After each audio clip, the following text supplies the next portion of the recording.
It is Thursday, the 31st of January, and the last day of the month. Hooray! Starting a new month. Okay, my blog for today. Aside from my whole little rant on illegal immigration, which was previous to this, basically had a cool, fucking awesome evening last night. Got to go down to the lab and actually watch my professor work on an active police case.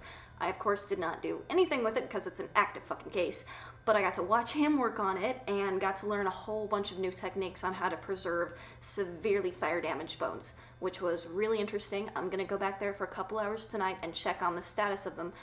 We left them in several preserving chemicals to set overnight. We're going to see how they hold up today, how they've been processed, or if they're still too fragile and need to have more time in there. Anyway, it's really cool, along with learning specific techniques on how to rebuild and re-articulate a skeleton that has had fire damage, because basic anatomy lesson here, folks. When a body burns, if it still has muscles on it, when the heat gets big enough, it contracts muscles, so they move into a strict, tough position.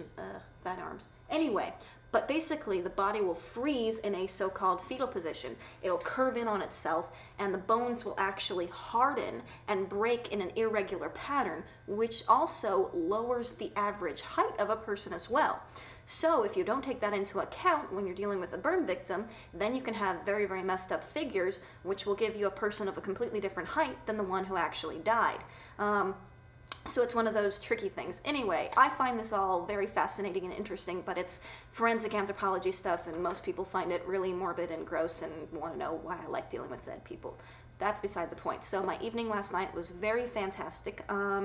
Came home after the lab, watched a couple episodes of Mind of Mencia, and laughed my ass off as, yes, I am a white person, and although we are a country that is founded on the Bill of Rights, and we have that wonderful, glorious First Amendment which allows freedom of speech does not overly apply to everyone equally in these politically correct days. And yeah, it's true.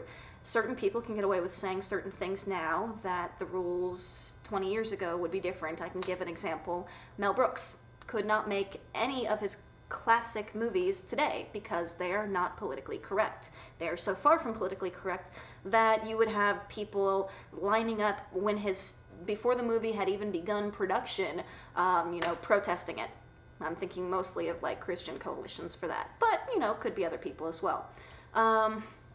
Aside from Mel Brooks, just think of, okay, people can't have Dilbert cartoons hanging in an office anymore, okay? When you draw the line at humor at not being able to hold a cartoon in an office, or with the, oh god, last year, was it 2 years ago already? With the Prophet Muhammad, the cartoon that was over in Sweden or whatever, it's just become a very politicized and sensitized sort of global economy, in addition to America being very oversensitive about offending anybody. Offense sensitivity. I've gone on about this subject before. So that's pretty much it. I had a good evening. Woke up today, had that sort of bad encounter with the day laborer, but aside from that, all's good. Oh, I did some grocery shopping yesterday. Whatever. Tonight, I'm going back into the lab for a little bit. It'll be short term. I've also got to go back home and play in my garden because my tomatoes, my wonderful, wonderful Roma tomatoes, are now as big as my fucking fist. And they're red, and they're gorgeous, and they're beautiful, and I'm going to be picking them probably this weekend. I'll check them tomorrow, but probably this weekend when it gets just a little bit warmer.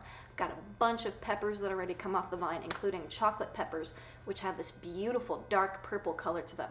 But they taste exactly like sweet red bell peppers, which is great.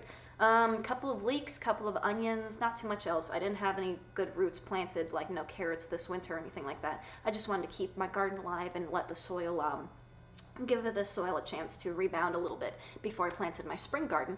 But since it is now the first week of February, I have about 2 or 3 weeks to plant and buy all my seeds, and then I will be starting to plant my spring garden. So hurrah! I'm actually really excited about that because gardening and forensic anthropologies are a couple of my passions in addition to reading, as you can see. Anyway, I hope that's it for today. Fight the good fight, everyone, and remember to, let's see, today's Thursday, so y'all have a couple days left until you have to go out to your primaries.